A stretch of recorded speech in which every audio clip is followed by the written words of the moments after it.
হিলটা তারা রেখে দিয়েছে খুলে। হ্যাঁ, বলেছে যে হিল পরে জেলখানাতে হাঁটাচলা করা যাবে না। প্রথম রাতটা হচ্ছে আমি তো নর্মালি হাই হিল পরি, অ্যান্ড আমাকে যখন নিয়ে গেছে ডিবি এত দ্রুত সময়ের মধ্যে দরজা ভেঙে তাড়াতাড়ি বের করে নিয়ে গেছে, তখন আসলে কি জুতা পরবো অবভিয়াসলি এগুলো খোঁজার সময় ছিল না। তো আমি সামনে একটা হিল দেখে পরে বেরিয়ে গেছি।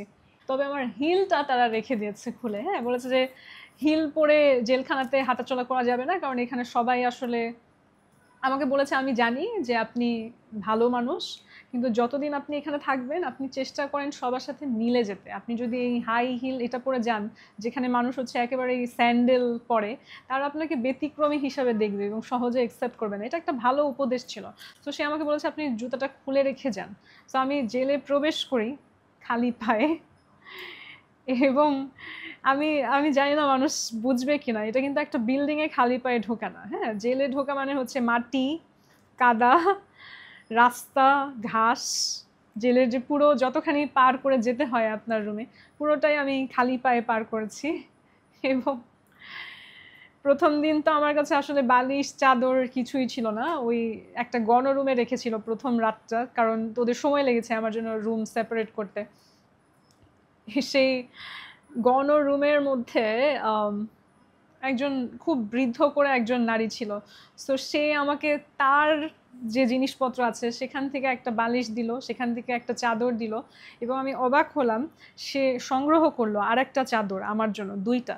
নর্মালি কিন্তু একটা মানুষের সবাই একটা একটা করে পাচ্ছে কেন? কারণ হচ্ছে আমাকে অনেক মশা অ্যাটাক করে সব জায়গাতে। হ্যাঁ, এবং জেলখানাতে তো মশার কয়েল স্প্রে কিছুই ব্যবহার করে না, তারা মাঝে মাঝে ধূপ ইউজ করে, বাট ইট ডাজন্ট ওয়ার্ক। সেই সময় ওই মহিলাটা আমাকে একটা ট্রিক্স শেখালো। বললো যে একটা চাদর যেটা হালকা রং, সাদা রং টাইপের, বললো যে এই চাদরটা তুমি গায়ে দিয়ে ঘুমাও, কালো যেটা, সাদাটা দিয়ে তুমি নিজেকে ঢেকে ফেলো, কারণ এই রংটায় মশা কম আসবে। হ্যাঁ, সে আমার জন্য একটা ডাবল চাদর খুঁজে এনে দিল যাতে আমাকে মশা না কামড়ায়। সো এই যে ছোট একটা জিনিস পর্যবেক্ষণ করা এবং একটা অচেনা মানুষকে এই সাপোর্টটা দেয়া, এই মানবতা বোধটা ওনাকে কে শিখিয়েছে? কেন করছে উনি একটা স্ট্রেঞ্জারের জন্য?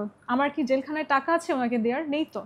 জেলখানায় আমার কিছু আছে, খাবার দাবার কোনো কিছু দিয়ে তাকে সাহায্য করার কিছু নাই, কিন্তু সে সেলফলেসলি আমার জন্য এই ছোট জিনিসটা নিজে দেখে যে আমাকে মশা কামড়াচ্ছে সে করলো। তো প্রথম রাতেই আমি ফিল করেছি যে আমি সেই পাশবিক জায়গা থেকে আমি একটা মানবিক জায়গায় প্রবেশ করেছি।